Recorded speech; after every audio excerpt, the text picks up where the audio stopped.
Hi good evening friends. तो थोड़ा सा आवाज़ जो है ठीक नहीं है क्योंकि जुकाम थोड़ा सा सर्दी के कारण जो है प्रॉब्लम हो रही है। खैर कोई बात नहीं है, मैं फिर भी जो है वीडियो बनाने जा रहा हूँ।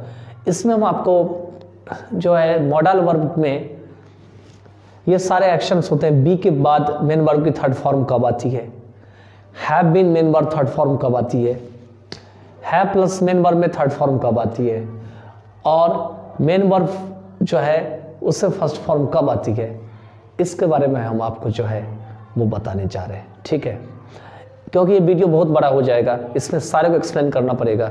इसीलिए इस पार्ट ऑफ वीडियो में हम केवल आपको इसमें बी प्लस मेन वर्ब की थर्ड फॉर्म आपको हम बताएंगे। ठीक है, तो चलिए देखते हैं कि बी प्लस मेन वर्ब की थर्ड फॉर्म को हम कब यूज करते हैं। ठीक है, देखिए सपोज करिए हम लिखते हैं यू शुड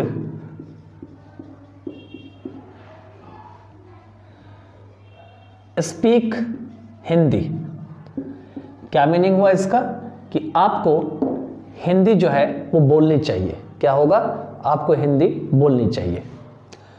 तो ये एक्टिव वॉइस में है। एक्टिव वॉइस में सब्जेक्ट जो है काम करता है, यहाँ पे यू जो है वो यहाँ पे काम कर रहा है, आप देख सकते हैं। ठीक है, तो यहाँ पे है you should speak Hindi.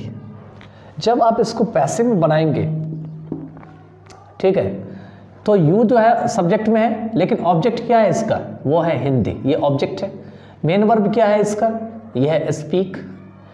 Should क्या है, यह है मॉडल वर्ब।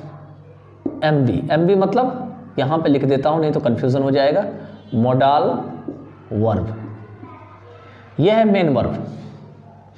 मैंने बताया था एक वीडियो में वर्ब में कि आपको ये मेन वर्ब दो प्रकार के होते हैं, एक तो ट्रांजिटिव वर्ब होते हैं और एक इंट्रांजिटिव वर्ब होते हैं। ठीक है, तो क्या करते हैं, एक्टिव टू पैसिव बनाने का रूल होता है कि जो एक्टिव में सब्जेक्ट होता है वो पैसिव में ऑब्जेक्ट बन जाता है, और जो एक्टिव में ऑब्जेक्ट है वो पैसिव में जाके सब्जेक्ट बन जाता है। तो एक्टिव का ऑब्जेक्ट क्या है, हिंदी है, तो यहां पे हिंदी हो जाएगा, तो यहां पे हिंदी हो गया। ठीक है, अच्छा अब हो जाएंगे, क्या यहां पे शुड चेंज हो जाएगा, हिंदी आ गया तो नहीं। मॉडल वर्ब कभी भी चेंज नहीं होता है, यही मॉडल वर्ब में खासियत होती है। विल शैल चेंज हो जाता है, इसलिए विल शैल को कई बुक में जो है मॉडल वर्ब को अलग तरीके से रिप्रेजेंट किया गया है, क्योंकि आपको पता है यहाँ पे सपोज करिए आई शैल रहेगा और यहाँ पे जाकर यू रहेगा ऑब्जेक्ट, तब तो यहाँ पे विल आएगा। लेकिन अगर आपके पास मे, माइट, कैन, कुड इस तरह का मॉडल है तो ये मॉडल कभी भी यहाँ पे चेंज नहीं होता है, ये सेम टू सेम उतार दिया जाता है। ठीक है, तो हिंदी शुड बी। अब इस मॉडल वर्ब का थर्ड फॉर्म आता है, क्योंकि यही वाला पार्ट बता रहे हैं कैसे थर्ड फॉर्म आता है। तो शुड बी, इसके थर्ड फॉर्म होते हैं स्पीक, स्पोक एंड स्पोकन।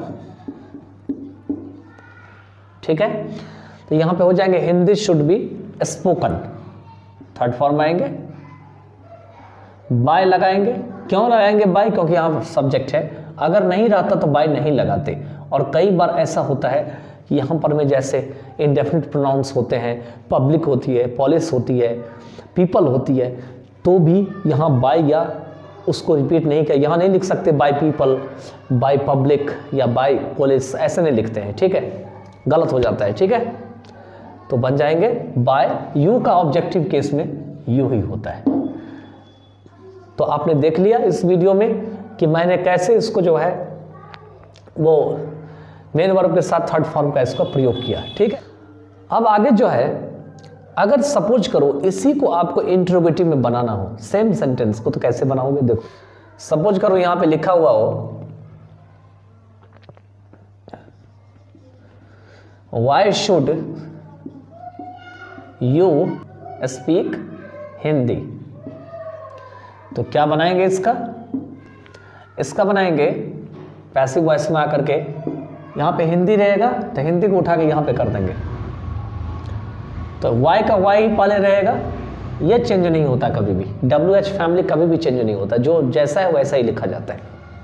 उसके बाद मॉडल वर्ब पहले लिखेंगे वाई शुड,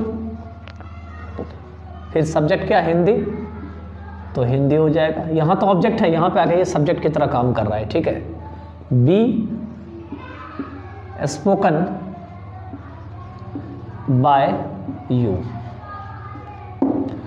अब अगर इसी तरीके से यहाँ पे लिखा होता कि why should you not speak Hindi या why shouldn't you speak Hindi, तो क्या बनाते, why shouldn't Hindi be spoken by you, या why should Hindi not be spoken by you, या नेवर रहता तो why should Hindi never be spoken by you. तो इस हालत में हमने ये सीखा यहाँ पे कि बी के साथ मॉडल वर्ब में मेन वर्ब की थर्ड फॉर्म यहाँ पे यूज होती है, ठीक है। चलिए अब हम अगले वीडियो में अगला वाला बताते हैं।